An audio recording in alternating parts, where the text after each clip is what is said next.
اسی طرح ایک شخص کو خط نے سوال کیا تو اس کو خط لکھوایا آپ نے اور فرمایا کہ میرے نزدیک اگر بدعات نہ ہوں اور جلسہ ہو، اس میں تقریر ہو، حضرت صلی اللہ علیہ وسلم کی سیرت بیان کی جاتی ہو، کچھ نظمیں خوش الہانی سے پڑھ کے سنائی جائیں وہاں حضرت صلی اللہ علیہ وسلم کی مدح میں، تو ایسی مجلسیں بڑی اچھی اور ہونی چاہیے۔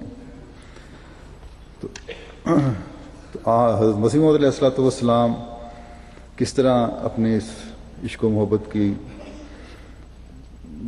جو محفلیں ہیں ان کو سجانا چاہتے ہیں یا اس بارے میں ذکر کرنا چاہتے ہیں، فرماتے ہیں کہ ان کنتم تحبون اللہ فاتبعونی، کہ اگر اللہ سے محبت رکھتے ہو تو میری پیروی کرو۔ یہ قرآن کریم کی آیت ہے۔ فرمایا کہ کیا حضرت صلی اللہ علیہ وسلم نے کبھی روٹیوں پر قرآن پڑھا تھا؟ آج کل کے جو مولوی مجلسیں کرتے ہیں، محفلیں کرتے ہیں، اس قسم کی بدعات کرتے ہیں، اس کے بعد روٹیاں تقسیم ہوتی ہیں، قرآن پڑھا گیا اور یہ ملعود کی روٹی ہے، بڑی بابرکت روٹی ہو گئی، تو فرماتے ہیں کیا اللہ تعالیٰ تو فرماتا ہے کہ اللہ سے محبت کرنی ہے تو آن وسلم کی پیروی کرو، تو حضرت صلی اللہ علیہ وسلم کی پیروی اگر کرنی ہے تو کیا کہیں یہ ثابت ہوتا ہے کہ آپ نے کبھی روٹیوں پر قرآن پڑھا؟ حضرت مسلم فرماتے ہیں کہ اگر آپ نے ایک روٹی پر پڑھا ہوتا تو ہم 1000 پر پڑھتے۔ ہاں حضرت صلی اللہ علیہ وسلم نے خوش الہانی سے قرآن سنا تھا اور آپ اس پر روئے بھی تھے جب یہ آیت آئی تھی، وَجِئْنَا بِكَ عَلَىٰ هَٰؤُلَاءِ شَهِيدًا، اور تجھے ان لوگوں کو متعلق بطور گواہ جو ہم لائیں گے۔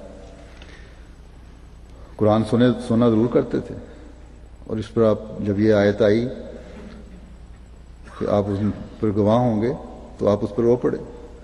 تو یہ رونا اصل میں آپ کا عاجزی کا انتہائی مقام اور اللہ تعالیٰ کی محبت میں تھا کہ اللہ تعالیٰ نے کس طرح یہ مقام آپ کو عطا فرمایا۔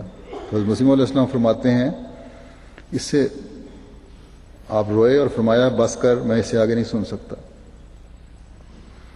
آپ کو اپنے گواہ گزرنے پر خیال گزرا ہوگا۔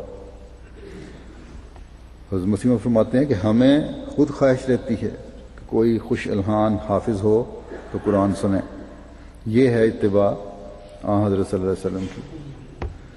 پھر لکھتے ہیں کہ حضرت صلی اللہ علیہ وسلم نے ہر ایک کام کا نمونہ دکھلا دیا ہے، وہ ہمیں کرنا چاہیے۔